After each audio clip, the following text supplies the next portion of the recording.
आप सभी का एक बार फिर से हार्दिक स्वागत है। आज हम लोग विद्रोह के दूसरे भाग को देखेंगे।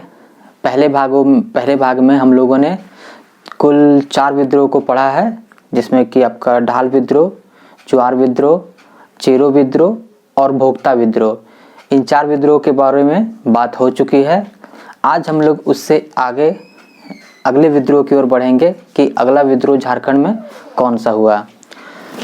तो समय काल के हिसाब से देखिए, 1767 में आपका ढाल विद्रोह, उसके बाद 69 से फिर ये चरण वाइज अपना चलता रहा ज्वार विद्रोह। उसके बाद 1771 में चेरो विद्रोह और भोक्ता विद्रोह। यहाँ तक हम लोगों ने बात कर लिया है। चेरो विद्रोह आगे चल के फिर आएगा, एक बार चिंता नहीं करना है। वो 1800 के बाद 1920 के लगभग में आएगा, तो उस समय बात करेंगे। तो यहाँ तक हम लोगों ने बात किया। आज हम लोग 71 के बाद मतलब 1772 इस समय में बात करेंगे। तो देखिएगा, ये सब रिलेटेड है। जब पुराना वीडियो हुआ था तो उस समय में भी थोड़ा थोड़ा चर्चा हुआ था, आज उससे थोड़ा सा अधिक कर लेंगे। जैसे 1771 में हम लोगों ने देखा था कि किस प्रकार अंग्रेजों ने पलामू पे अधिकार किया था। 1771 में कैमक के द्वारा, ठीक है, कैमक के द्वारा पलामू पे अधिकार कर लिया गया था। वही चित्रजीत राय, जयनाथ सिंह, गोपाल राय, ये कहानी आप लोग याद कर लीजिएगा। नहीं होगा तो पिछला जो वीडियो होगा उसमें जाकर के आप देखिएगा, ये मिल जाएगा सारा कहानी। और इसी संदर्भ में यहीं पे हम लोग चेरो विद्रोह और भोक्ता विद्रोह, इन दोनों विद्रोह इसी से जुड़ा हुआ था। उसी प्रकार से जब अंग्रेजों ने यहाँ रामगढ़ पे अधिकार करना चाहा, मतलब इसे अपने अधीन लाना चाहा, तब यहाँ पे भी विद्रोह हुआ था। और उस विद्रोह का नाम यहाँ पर आता है घटवाल विद्रोह। घटवाल जनरली इन लोगों को कहा जाता है घाटों की रक्षा करने वाले लोग। मतलब ये घाट की रक्षा करते थे, उधर से जो गुजरते थे उससे महसूल वगैरह वसूलने का कार्य करते थे। ठीक है, तो इस टाइप के लोग हुआ करते थे ये घटवाल। और इनके बारे में कहा जाता है कि ये रामगढ़ राजा मुकुंद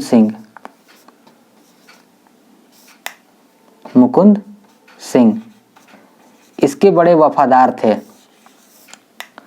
वफादार इन द सेंस उसके प्रति कृतज्ञता जाहिर करना, प्रकट करना, उसके प्रति ईमानदार रहना, इस टाइप का। तो घटवाल जो लोग थे वो रामगढ़ राज्य के प्रति ईमानदार थे। अब ये मतलब कह लीजिए एक तरह से समर्थक थे। तो अब जब 1772 में कैमक भाई साहब,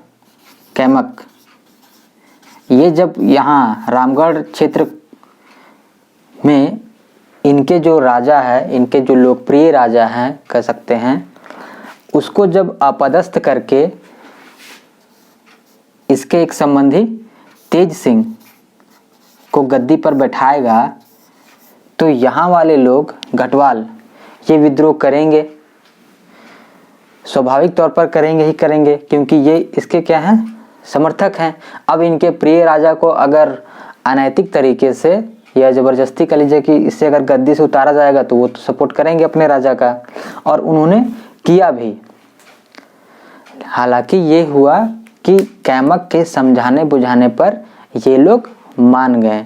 बहुत ज़्यादा विकराल रूप हुआ नहीं, कभी वैसा झड़प हुआ नहीं।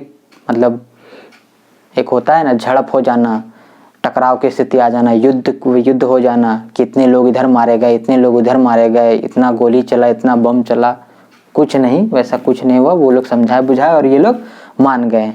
इन लोगों में एक का सिर्फ जो नाम है वो चर्चा में चर्चित है, या फिर बोल सकते हैं इतिहास में दर्ज है, उसके बारे में देखेंगे।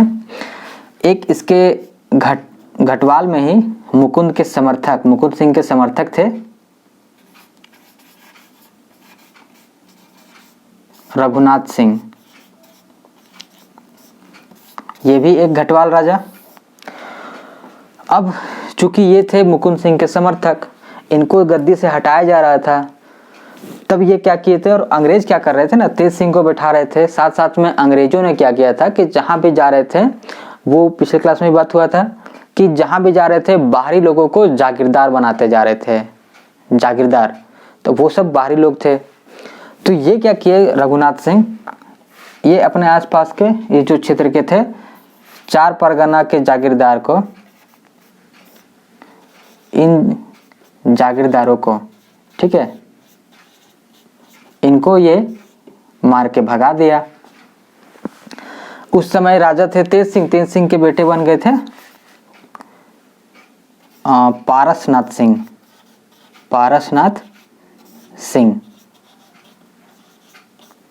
ठीक है।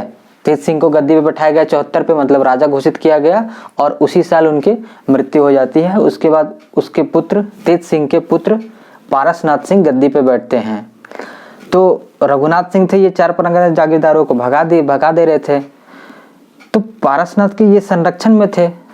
तब फिर यहाँ पर आए ब्रिटिश कि भाई इंटरफेयर किए कि भाई आप हमारे अधीन वाले क्षेत्र में इस प्रकार की उद्दंडता कैसे कर रहे हैं।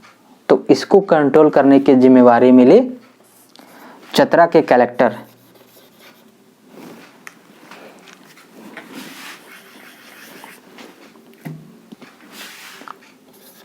चतरा के जो कलेक्टर थे उनको ये जिम्मेवारी सौंपी गई कि आप रघुनाथ सिंह से बात कीजिए और इसका सॉल्यूशन निकालिए। ये भाई साहब बोले ठीक है, बात करते हैं। तो इन्होंने बुलावा भेजा रघुनाथ सिंह को कि आप हमारे यहाँ पे आइए, हम लोग बैठ के बातचीत करेंगे कि क्या समस्या है, नहीं है, उसका बैठ के समाधान निकालेंगे। रघुनाथ सिंह भाई 4 जागीरदार को भगा चुके थे, तो कुछ तो गट्स रखते होंगे, अपने आप में थोड़ा सा आत्मविश्वास तो जाग ही गया होगा। तो ये बोले भाई साहब हम नहीं जाने वाले हैं। ये बोले भाई इनका तो बेइज्जती हो गया कि हम कलेक्टर साहब हैं, हम बुला रहे हैं तो भी नहीं आ रहा है। तो ये अपने 2 सेनापति को भेज दिए, ठीक है, 2 अपने पुलिस अधिकारी को, एक एकरमैन और डेनियल, इन दोनों को भेजा कि जाइए भाई, जा करके जरा देखिए रघुनाथ सिंह क्या बदमाशी कर रहा है। ये दोनों गए, इसे पकड़ के कैद करके ले गए। फिर वहां से इनको भेज दिया गया चटगांव। बोले जाइए भाई, अब आप वहीं पे रहिए, और ये भाई साहब उधर निकल लिए, ठीक है। यहाँ तक तो हो गया कहानी। अब आते हैं फिर से हम लोग पारसनाथ सिंह पे। अब इनके साथ क्या हो रहा था कि जब इनको गद्दी पे बैठाया गया था, मतलब 72 में तो लास्ट हो ही गया था, लगभग 73 में, तब यहाँ का जो रामगढ़ राज्य का जो मालगुजारी तय किया गया था वो किया गया था 30,000, ठीक है। वो आगे चल करके कर दिया गया 77 तक 71,000, और फिर 78 में बढ़ा करके कर दिया गया था 81,000। तो पारसनाथ सिंह बेचारा परेशान कि भाई ये लोग लगातार बिना कुछ सोचे समझे लगातार ये लोग मालगुजारी बढ़ाया जा रहा है। भाई इतना बढ़ा रहे हैं, इसको देगा कौन, इतना कौन के पे कर पाएगा, इतना तो हमारा आमदनी नहीं होता है। कुल जो उसका राजस्व आता है वो कहना है उनका कि इतना तो मेरा आता भी नहीं, तो इतना हम दे कहाँ से। तब फिर क्या किया ये भी भाई साहब पारसनाथ सिंह, ये क्या किया, अपना सबको इकट्ठा करने लगा, और लगभग वही 81 के लगभग में 1781 में ये क्या किया, ये भी कंपनी से विरोध कर दिया, मतलब ब्रिटिश से विद्रोह कर दिया कि भाई हम इतना नहीं देने सकेंगे, हम एक भी नहीं देंगे, ठीक है। तो फिर ये खबर गया कंपनी को भाई पटना से। फिर इसका भाई सोचा गया कि क्या किया जाए। तो यहाँ के जो कलेक्टर थे वो उन्होंने अंग्रेज अधिकारी को यहाँ के जो अधिकारी थे वो उन्होंने वहाँ सलाह दिया कि एक काम करिए, आप पार्श्वनाथ सिंह को मुक्त कर दीजिए, मतलब इसको कर वाला टेंशन ही छोड़ दीजिए, कर मुक्त कर दीजिए, मतलब सीधा प्रत्यक्ष बंदोबस्त कर दीजिए। इसका मतलब ये हुआ कि बोले ठीक है, इसको भी लग रहा है कि मेरे ऊपर बहुत दायित्व है, इसका सारा दायित्व ही हटा देते हैं। अब क्या किया गया, वो लोग एक नया नियम निकाल दिया कि ठीक है भाई, जो कर वसूली करने का जो सारा काम रहेगा, सारा दायित्व कर वसूली करके कंपनी को देने का जो दायित्व हो जाएगा वो हो जाएगा जागीरदारों का। और जागीरदार की जो भूमि पहले होता था कि राजा के अंडर में था, तो अब वो बोला गया कि राजा को इसका जागीरदारी छीनने का कोई अधिकार नहीं है, वो सीधा अधिकार हो गया अब कंपनी को। राजा का तो यहाँ से हालत खराब, एक पावर खत्म। दूसरा ये लोग क्या बदमाशी कर दिया कि 1786 में रामगढ़ में अदालत खोल दिया, फौजदारी की फौजदारी अदालत का स्थापना कर दी, फौजदारी अदालत की स्थापना कर दी। मतलब अब जितने मतलब फौजदारी समझते हैं ना, क्रिमिनल कोर्ट की स्थापना कर दी। उसके बाद 1799 में यहाँ पे सिविल कोर्ट है ना,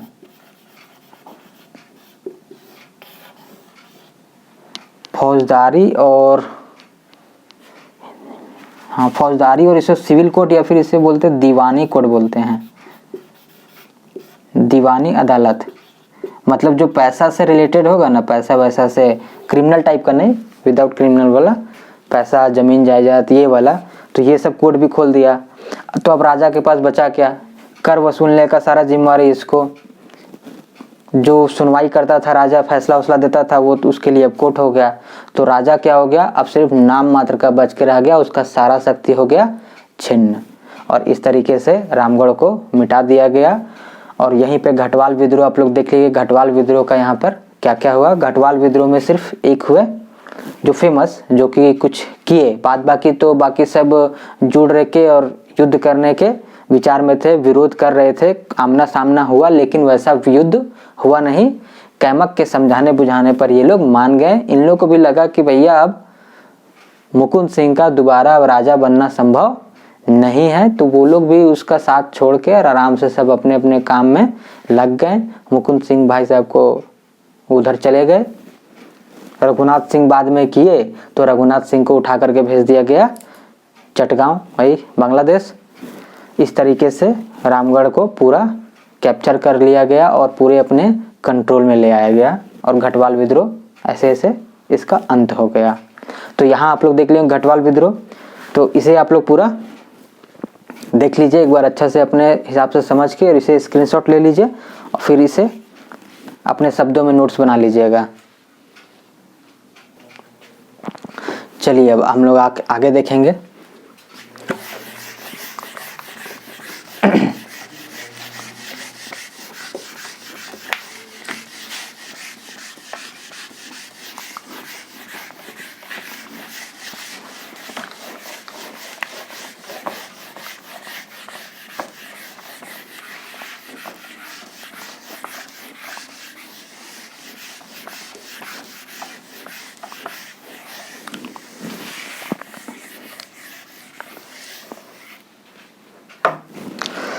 अब हम लोग अगला जो देखेंगे वो है हमारा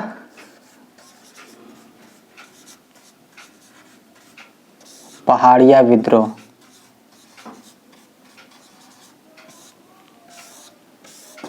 ठीक है, पहाड़िया विद्रोह आप लोग पढ़े होंगे थोड़ा। पहाड़िया विद्रोह का नाम जैसे आता होगा आप लोगों के दिमाग पे क्लिक करता होगा, रानी सर्वेश्वरी, है ना। तो सिर्फ ऐसा नहीं है कि सिर्फ रानी सर्वेश्वरी, वो इस विद्रोह के अंतिम चरण पे मतलब नेतृत्व में आए थी। उससे पहले ये काफ़ी पहले से चल रहा है, तो हम लोग उसे समझेंगे आज कि कब से ये स्टार्ट हुआ, कैसे स्टार्ट हुआ और कौन कौन इसके नेतृत्व करता हुए, कैसे ये बीच में शांत हुआ और फिर से जा कर के अपने उग्र रूप में आया, ये हम लोग देखेंगे आज। चलिए तो पहाड़िया विद्रोह के बारे में बात करते हैं। पहाड़िया तो आप लोग जान रहे हैं, पहाड़िया जैसे पहाड़िया क्षेत्र वाला जो बात होता है कि ये क्षेत्र किधर था, ये रानी सर्वेश्वरी वगैरह का, तो ये सब संथाल परगना, जिसको कि बाद में दामिन एक को घोषित कर दिया गया था। तो ये सब सारा देखेंगे हम लोग कि कब घोषित किया गया था। तो सबसे पहले चलिए इसका हम लोग बेस में चलते हैं कि सबसे पहले ये स्टार्ट कैसे हुआ। तो यहाँ के बारे में कहा जाता है कि यहाँ जो थे पहाड़िया जो सरदार हुए थे, ठीक है, सरदार होते थे, तो पहाड़िया जो सरदार थे वे और वहाँ के जो मनसबदार हुआ करते थे खेतारी परिवार से संबंधित, तो उन दोनों के बीच में मैत्रीपूर्ण संबंध रहा करता था। ये लंबे अरसे से चला आ रहा था, लेकिन जब 1765 में अंग्रेजों को मुगलों से दीवानी अधिकार मिल गया, मतलब राजस्व वसूलने का अधिकार मिल गया, तो इन लोगों को ये थोड़ा समझ में नहीं आया। बोला ऐसा कैसे भाई, अब ये लोग कौन आ गया दूसरा भाई, विदेशी लोग, फिरंगी, मारो फिरंगी को, इस टाइप वाला हो गया। तो ये जो फिरंगी वाला जो कॉन्सेप्ट आया पहाड़िया विद्रोह में, अब यहीं से इसका कहानी का बीज बोया जाता है। 1765 में देखिएगा दीवानी अधिकार मिल गया, ये चीज इन लोगों को पचा नहीं। तब क्या हुआ था कि उसी क्षेत्र में मलंचा पहाड़ी,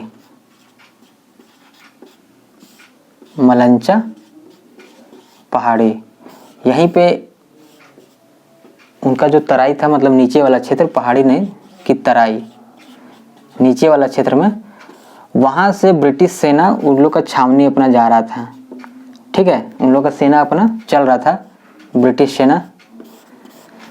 तो 1766 की ये घटना है। 65 में तो इन लोग को मिल गया क्या, दीवानी अधिकार अंग्रेजों को।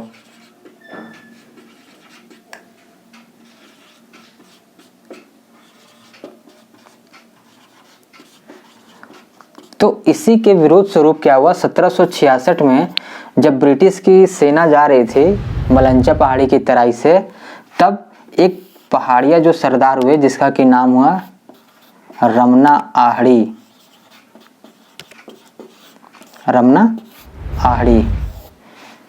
ठीक है, ये नाम आप लोग को लगभग नहीं मिला होगा अभी तक, इसे आप लोग अच्छे तरीके से याद कर लीजिएगा कि रमना आहड़ी, ठीक है, 1766 में ही। तो ये क्या किए भाई साहब, यही यहाँ से जब गुजर रहा था तो ये आक्रमण कर दिए ब्रिटिश वाले लोगों पर। युद्ध हुआ, लड़ाई हुआ, झड़प हुआ, उसमें ये भाई साहब रमना आहड़ी की मृत्यु हो गई। अब जब पहाड़िया सरदार की मृत्यु हो जाती है, इनकी मृत्यु हो गई, तो अन्य जो पहाड़िया सरदार थे उनमें आक्रोश हो गया कि ये लोग अभी ठीक से आया भी नहीं और हमारे सरदार को मार दिया। तो ये लोग भी अब क्या होने लगा, एकजुट होने लगा और आक्रमण का प्लान करने लगा कि कैसे अब इन लोग से फिर से टक्कर लिया जाए। उसी समय में क्या हो गया, 4 साल में 70 में क्या हुआ कि अकाल पड़ा। अब क्या था कि चूंकि पहाड़िया लोग तो रहते थे पहाड़ में, तो इन लोग तो अपना जीवन सुखी से, मतलब काम चल रहा था अपना, क्योंकि खेती ना होना या ना होना इससे तो कोई मतलब था नहीं। अगर ये पहाड़ में रहने वाले लोग हैं तो खेती तो करेंगे नहीं, वही अपना जंगल वंगल वाला से चल रहा था अपना काम धाम। जब ये अकाल खत्म हुआ तब ये लोग नीचे आकर के क्या करने लगे, लूटपाट करने लगे, लूटपाट मचाने लगे। और इसी क्रम में, मतलब उस समय में नेतृत्वकर्ता में आ गए थे कौन कौन, सूर्य चंगरू सावरिया,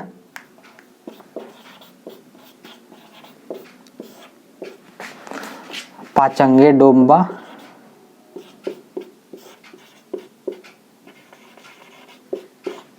और एक थे करिया पुजहर। ये तीनों इसके नेतृत्वकर्ता हो गए 1772 के। 1772 वाला जो आंदोलन हुआ, मतलब ये देखिएगा ये आंदोलन अलग अलग समय पे हुआ।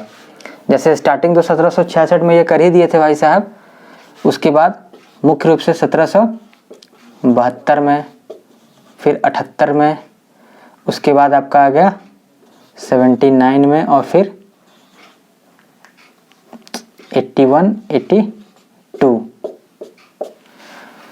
तो ये जो 1700 ये सब जो थे सूर्य, चंगरू, सावरिया, पाचंगे, डोम्बा और करिया पुजहर, ये सब 1772 वाला जो आंदोलन एक बार फूटा, विस्फोटित हुआ, उस समय में ये नेतृत्व प्रदान कर रहे थे और इनकी झड़प अंग्रेजों से हो जाती है और ये सारे शहीद हो जाते हैं। फिर मामला कुछ दिनों तक ठंडा पड़ जाता है। फिर 1778 में जगन्नाथ देव के नेतृत्व में फिर से ये आंदोलन फिर से एक बार प्रस्फुटित होता है, मतलब फिर से एक बार ये आंदोलन स्टार्ट हो जाता है।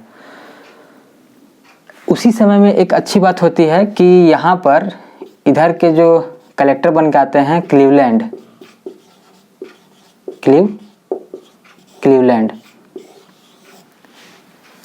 वो क्या करते हैं, वो बड़ा डिप्लोमेटिक टाइप के आदमी थे।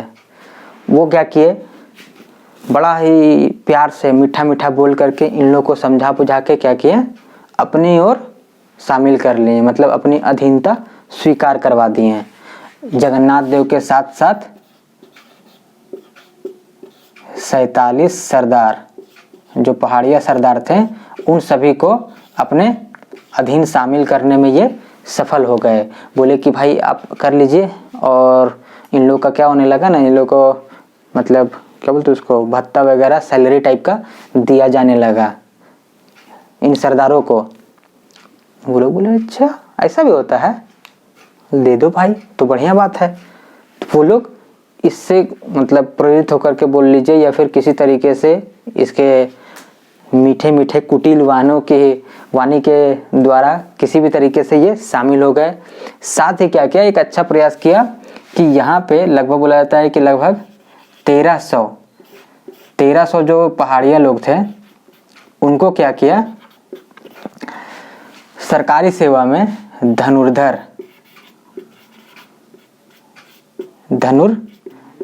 के पोस्ट पर, मतलब उस पद पर इनकी बहाली कर ली कि अब आप लोग आ जाइए सरकारी सेवा में धनुर्धर के पोस्ट पे, मतलब एक सैनिक के रूप में धनुर्धर का जो पोस्ट है उस पे आप लोग रहिएगा। सैलरी सबका वही 2 रुपया, 4 रुपया, 10 रुपया इस तरह रख दिया गया था कि मंथली इस टाइप का है। तो इतने सारे लोगों को ये इस लालच से, इस मोह से अपनी ओर मिलाने में ये सफल रहा। लेकिन इसी को कुछ लोगों ने सोच लिया कि ये इसकी कूटनीति है, इसके पीछे जरूर कोई इनकी साजिश है, जिसके कारण 79 में फिर से एक बार विद्रोह भड़क उठा, लेकिन फिर से उसे शांत कर दिया गया। और अंतिम बार में लास्ट चरण में 1781-82 में अंतिम फाइनल चरण आता है। फाइनल चरण में क्या है देखिएगा, 1781-82 अब आएगा वही।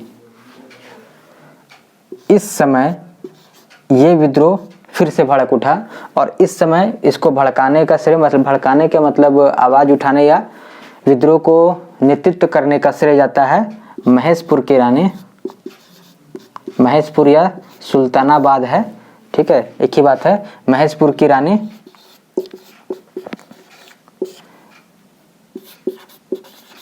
सर्वेश्वरी को। इन्होंने इस समय में इस विद्रोह का नेतृत्व किया, और साथ में पहाड़िया जो सरदार थे, पहाड़िया सरदार,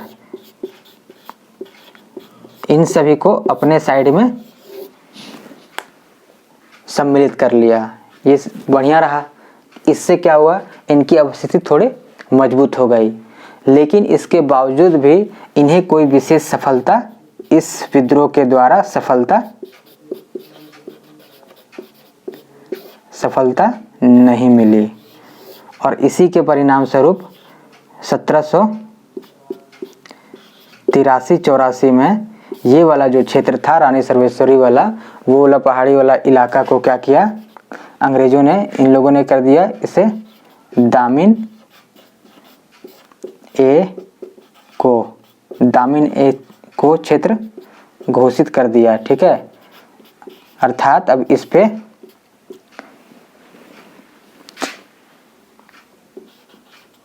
दामिन ए को क्षेत्र घोषित कर दिया, अर्थात अब उस क्षेत्र पे सीधे सरकार का अधिकार हो गया, सरकार के अंडर में वो क्षेत्र अब डायरेक्ट सरकार के अंदर में आ गया।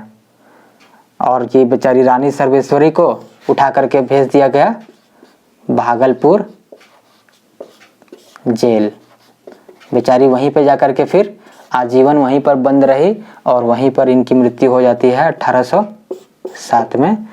और इस प्रकार से हम लोग देख रहे हैं कि पहाड़िया विद्रोह भी समाप्त हो जाता है। तो पहाड़िया विद्रोह देखिए अलग अलग चरण में हुआ, 1772, 78, 79 और 81 से 82। तो इसमें क्या था, स्टार्टिंग वाला आप लोग को याद होगा, दीवानी अधिकार मिल गया इन लोगों को, अंग्रेजों को। इससे खफा होकर के रमना आहड़ी ने क्या किया था, मलंचा पहाड़ी वहीं पर है, तो वहाँ पर ब्रिटिश का जो सेना था उस पर अटैक कर दिया, जिसमें कि वो शहीद हो गए। और जिससे कि इस आंदोलन को फिर बढ़ावा मिला, जो कि 1770 में अकाल पड़ा था। तो 1772 में सूर्य चंद्रू सावरिया, पाचंगे डोंबा और करिया पुजहर, इनके नेतृत्व में ये आंदोलन को संचालित किया गया, जिसमें कि ये फिर बाद में शहीद भी हो गए। फिर ये कुछ दिन आंदोलन शांत रहा। फिर 1778 में जगन्नाथ देव के नेतृत्व में फिर से यह आंदोलन जोर पकड़ा, लेकिन उसी समय में क्लीवलैंड वहाँ पर आ गए और जिन्होंने अपने कूटनीति से सभी सरदारों को, लगभग 47 सरदार को अपने पक्ष में करने में ये सफल रहे। साथ ही इन्होंने 1300 पहाड़ियों को धनुर्धर के रूप में सरकारी सेवा में शामिल करवा लिया और इस तरीके से उस समय भी ये शांत हो गया।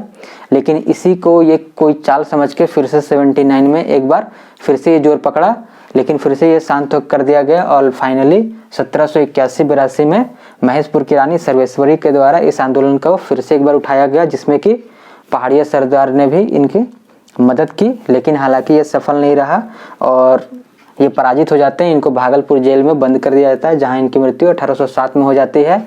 और साथ ही 82 में जैसे ये खत्म हुआ, तो 83-84 में क्या किया, इस क्षेत्र को दामिन ए को क्षेत्र घोषित कर दिया गया, अर्थात सरकारी क्षेत्र, मतलब सरकार के सीधे अधीन।